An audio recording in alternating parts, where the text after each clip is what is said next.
Welcome on into the Fantasy Football Forge Week 9 quarterback and tight end rankings. The running back and the wide receiver videos already came out, so go check those out on the channel. You can find these rankings up on the website, www.theFFForge.com, where they get updated throughout the week, and you can find the links to the rankings in the description. You can also find me here with the most up-to-date recent rankings up on the screen as I live stream every Thursday, 1 hour 45 minutes prior to kickoff on Thursday nights and Sunday mornings, 3 hours prior to kickoff. I'm here for all of your start, sit, questions, and on Tuesdays I also do a waiver wire show, and you can ask trade questions and all that good stuff as well, of course. So we'll go over some interesting usage type of information for both the quarterbacks and then the tight ends when we get to them, as well as recapping any injuries before we get right on into the rankings and my loves and my fades from last week. How did I do, as well as this week? For the quarterback interesting usage, we got Caleb Williams as the last in the league in completion percentage over expected per Next Gen Stats. So, yeah, accuracy has been an issue for him. And remember this offseason when I said that Justin Fields would have a high ceiling and a low floor, and that there wouldn't be much in between, and that he'd be a complete headache because of that, and that you'd probably miss out on some of those big games and then you'd start him for some of those bad games. Well, so far, he has either scored below 5 fantasy points or above 20 in every single game. So, yeah, there really hasn't been much in between there. And I saw that and I was like, yeah, that's like exactly how I described how he would produce this year. So we'll see if that can't even out. We can get rid of some of those bad games or not going forward. Or your Week 9 quarterback rankings over here in the left-hand column. Every column, when it is green, that is good. Let's hide this column. And when it is red, that's bad. And white would just be average there, right in the middle. On this furthermost column, that is a 0 to 36 point scale. If you look at the numbers there, so it's not actually the average fantasy points scored per week, but it is average. It's based on average fantasy points scored per week. But consistency matters. So it gets put onto a point scale, and that kind of condenses things in a little bit. That's it, guys. Let's get on into the quarterback rankings. This is the first tier. You started these guys, right? Patrick Mahomes. He's been the best quarterback on the season, according to my scale, at least. Lamar Jackson, Josh Allen, Daniel Jones, Dak Prescott, and Drake May. Good implied point totals. Good matchups. They've been good on the season, so let's go. I'm the most concerned out of Drake May. You could easily argue to put him up ahead of Dak Prescott. They're in the same tier for a reason, and, you can always make an argument that would make enough sense if you really want to. That brings us on to the second tier of guys, and I do have Jaden Daniels at the top of this tier right now. We'll listen in. Keep our ear to the ground for just how well he is or is not progressing. Obviously, the biggest concern and why you might just sit him anyways if you do have some of these other guys and you like them is just that Jaden Daniels, hamstring, he's a rushing quarterback, brings some of that extra value to his fantasy value. So that would be somewhat of a concern. And Seattle's not the best matchup, but they're not the worst matchup either in terms of quarterback scoring. So it's in fact better than these matchups for quarterback scoring, because for these teams, New Orleans, Carolina, Tennessee teams can tend to get big leads on them, run a lot, and so the quarterbacks, don't have to throw against them as much, and thus the ceiling tends to get limited. But, I think Matt Stafford, the Rams, I think they're going to come out here and slang the ball for at least a decent portion of time, move the ball, get into touchdown. There should be plenty of scoring opportunities. Same for Jordan Love here against Carolina. I think there's a slight, eventually all of these games can turn to the running backs, and they probably will. But, I like this slightly more than Justin Herbert. I believe these three are pretty much ordered based on which ones have been the best quarterback matchup so far through this season, because as you can see, they've all performed pretty much equally throughout the year. The spreads, they're just in similar game types, similar implied point totals, very similar situations for all three of them, but they're good. Just a little bit of concern for the ceiling / the possible floor being a little bit lower than against matchups that might demand them to throw a little more. That's going to bring us on to this next tier. I was starting to wonder, did I remember to do my fades and loves? I did. So, for my QB 11 this week, I've got Caleb Williams. I know it's been a little bit more worse than it has been good, especially as of late. I'm not going to totally write it off on a good matchup here against Cincinnati. So I have him at the top of this tier, but once again, they're all in the same tier for a reason. Jackson Dart right behind him, Joe Flacco, Jared Goff, Brock Purdy, Kyler Murray. Both of them are not guaranteed to play this week, and that factors in a little bit to some of the concern of where I have them ranked. Maybe they would be ranked higher if they had been playing previously in more recent weeks. And then Bo Nix is going to be my fade of the week. Got him at the bottom of the tier going up against Houston. It's a really, really bad matchup. You can see the implied point total by far the lowest of the group. If you wanted to play Bo Nix over some of these guys, they're in the same tier for a reason.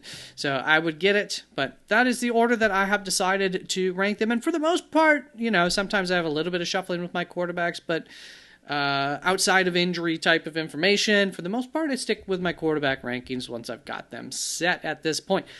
The next tier of quarterbacks starts off with Trevor Lawrence, a love of the week for me, going up against Las Vegas. It's a good matchup, and Trevor has been pretty good in more recent weeks. Kind of been a tale of two halves so far through the season, so things have been getting better, and it's a new offensive coordinator, big time rookie piece that they're getting more and more involved now in that wide receiver core, which is, I think, very helpful for Trevor Lawrence as a whole.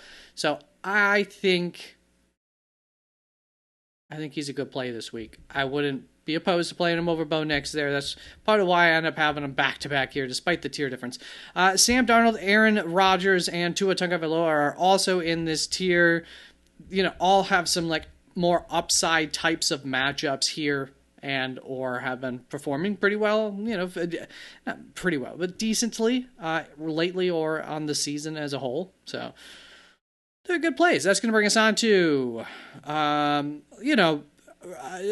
scarier plays. Geno Smith, Michael Penix Jr., CJ Stroud has been looking better as of late, but now we got Denver this week, so that's rough. And then JJ McCarthy going up against Detroit. I do think he's going to make it into this tier because the next tier is going to be the last tier. I do think, two quarterback league or whatever the case may be, if you have to play J.J. McCarthy, I think he's better than the other options for the purposes of the fact that they're going to be playing from behind, going to have to end up throwing it at some point. Maybe you can get some garbage time stuff. J.J. McCarthy's still a young quarterback. We don't know who he is yet. I mean, maybe he comes back, he comes out firing. That's always possible. And so in a matchup where you would expect them to have to try to score a lot of points in order to keep up with Detroit, that ceiling is there for a potentially larger, bigger game. And then Cam Ward, Bryce Young, Tyler Shuck are going to be at the bottom here. Not good matchups, not great performers on the season combined, not good implied point totals.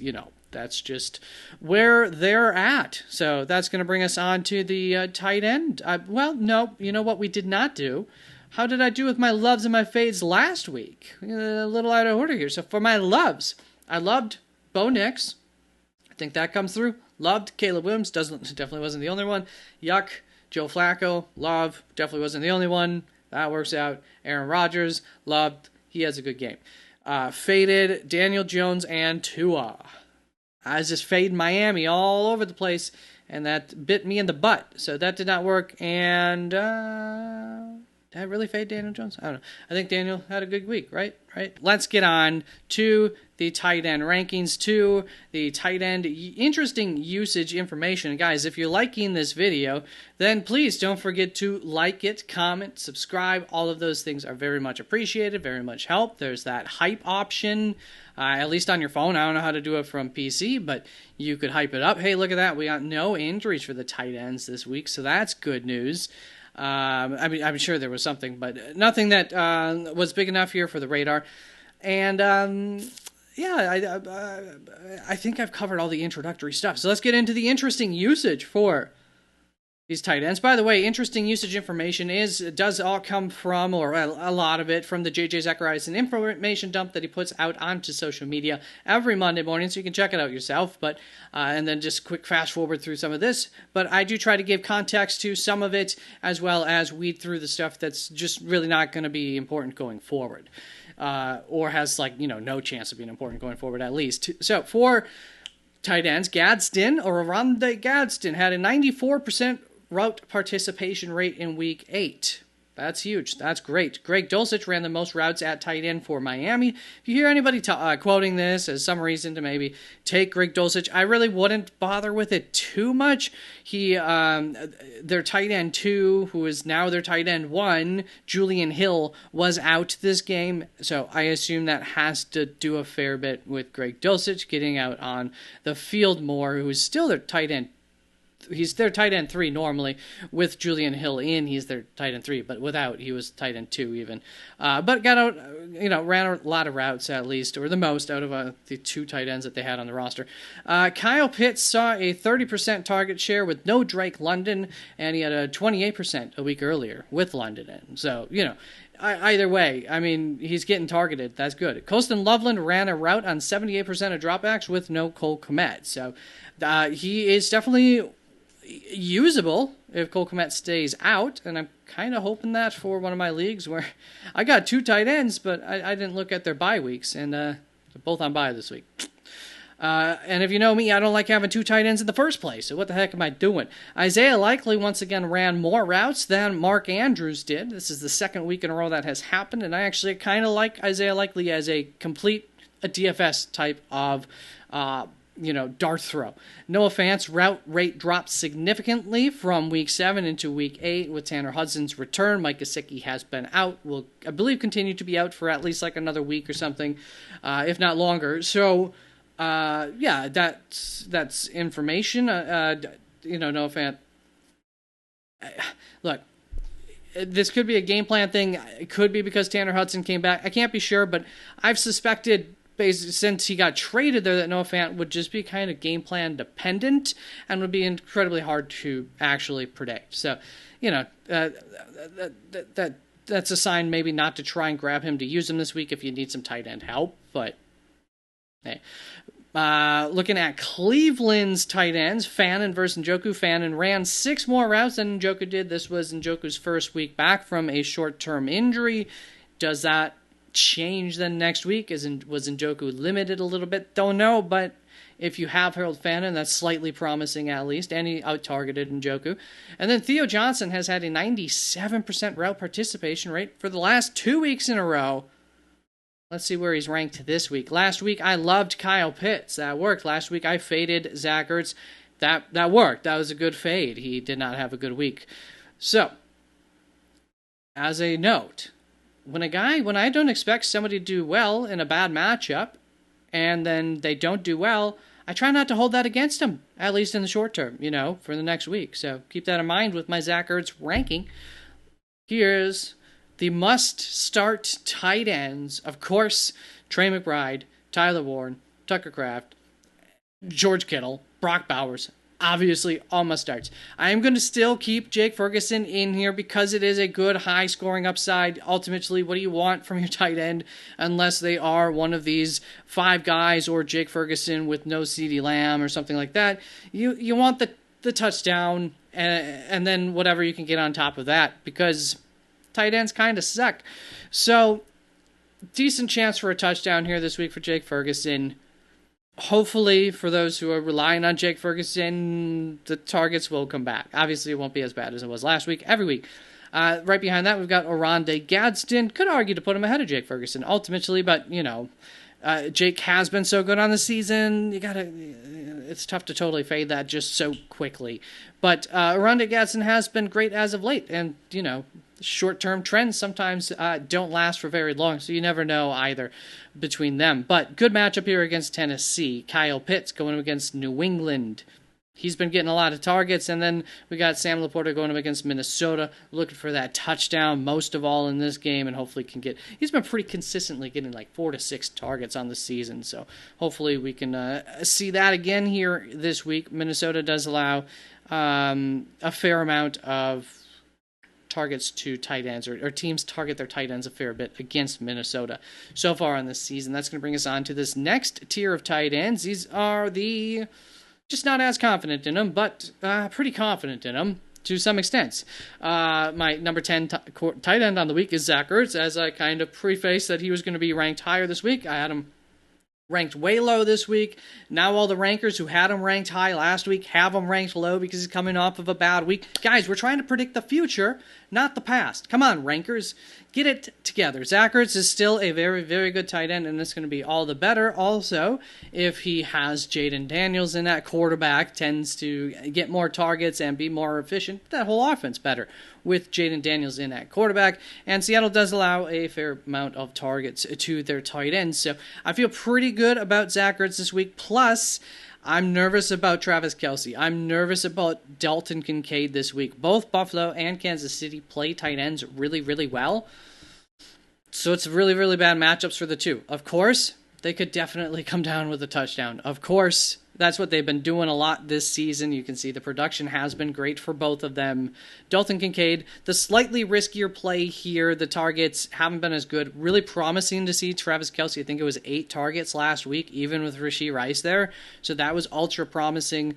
So, we're not going to just not play these guys. But I would say, if you happen to have Theo Johnson and one of them, at least Dalton Kincaid. I'm not opposed to it. You can see he's actually performed almost as well as Dalton Kincaid. He's actually got just about as many targets as Dalton Kincaid, and this is on the season. This is also including when Russell Wilson was there, and we know that his usage and everything has gone up under Jackson Dart. And it's not like a terrible matchup here against San Francisco for him. It's a better matchup than Buffalo, Kansas City for tight ends. So Theo Johnson, love of the week for me, fading those other two. Let's go on to this next group, which now we're into the fat tier. And I've got more loves for you this week. If you need tight end help, there are some options that will hopefully come through for you. In the end, I chose to put Mark Andrews at the top of this tier, and that kind of made it an easy cutoff here. As you can see, also, the production, the cutoff, for the most part, just makes sense right there anyways, based on what they've done on the season. But Miami, really not good against tight ends. Hopefully, you got your quarterback back here. Should be able to put up a lot of points if that's the case against Miami. Get in the red zone a lot, have a lot of touchdown opportunities. A team that's weak against the tight end. A tight end who gets a lot of touchdowns in a game that they're supposed to score a lot. Okay, this is the week. Let's take a shot on Mark Andrews, if you must. So I could have probably... It feels weird to love Mark Andrews and then have him ranked 14th. I probably could have given him a love tag. I'm going to love Colston Loveland this week. This is contingent on... and hopefully this won't matter going forward, but I'm sure it will a little bit. This is contingent on the other tight end, Cole Kmet, being out. Otherwise, I won't love Colston Loveland. I'll probably move him down a little ways if Cole Kmet ends up playing this week. But if he does not, we got a really good matchup here against Cincinnati. As we went through the usage, he was on the field quite a bit. And, it's a rookie tight end that has a lot of promise for his future in the NFL and maybe is starting to put some things together. It seemed like he was starting to put some things together before his injury, before the bye week. And then it got delayed. So we'll see if in this good matchup he can't put something. I would take the risk on it this week because there are several guys who have some bad matchups that maybe have been producing decently as of late. So, both of these guys, we're taking shots at them. Hunter Henry, it's not. I think Atlanta through the first 7 weeks was the worst tight end matchup. So it is not a good tight end matchup, but you would also think that with Atlanta actually, doing a good job of creating pressure on quarterbacks this year, jumping off to your tight end would make sense in those types of scenarios too. So maybe it's because of the tight ends that they've faced. Hunter Henry's been good on the season, best of this tier. So I'm still willing to give that a shot in a higher implied point total than everybody here below this. But Green Bay, you target your tight ends against Green Bay. I mean, teams do, and it makes a lot of sense that they do. So Jatavian Sanders is a dart throw type of play that you could go for this week. Loving him, and he's if you're grabbing somebody off the waiver wire, you could do worse. I think Juwan Johnson, I like fine here against the Rams. Dalton Schultz, not a high ceiling, but hopefully still has his floor here against Denver. Evan Ingram, I would say, similar story, and TJ Hawkinson, like just kind of similar situations for these guys. So, don't love them, don't hate them. It could be worse. That brings us on to the worst tier. You could take a shot on another love of mine in Isaiah Likely, and this is such a DFS play. But once again, Miami does do bad against tight ends, and guess what? Isaiah Likely's been running more routes than Mark Andrews. Maybe this will be one of his big weeks on the season. Wouldn't shock me. Noah Fant, Tyler Higbee, Jonnu Smith, AJ Barner, Elijah Arroyo, Chico Okonkwo. He's somebody I should probably have a little higher than this. Pat Freiermuth, Taysom Hill. And then you got your bye weeks: Tampa, Philly, New York Jets, Cleveland, and Cole Kmet currently not ranking. Mike Gesicki not ranking. Brenton Strange, no. Will Dissly, no. And Darren Waller, no. So, those are your quarterbacks and your tight end rankings. Thank you so very much for tuning on in. I hope that some of these decisions help you out. Peace out. Have a good one. And Thursday, Sunday mornings, Q&A stuff. I'm live here streaming. Peace out.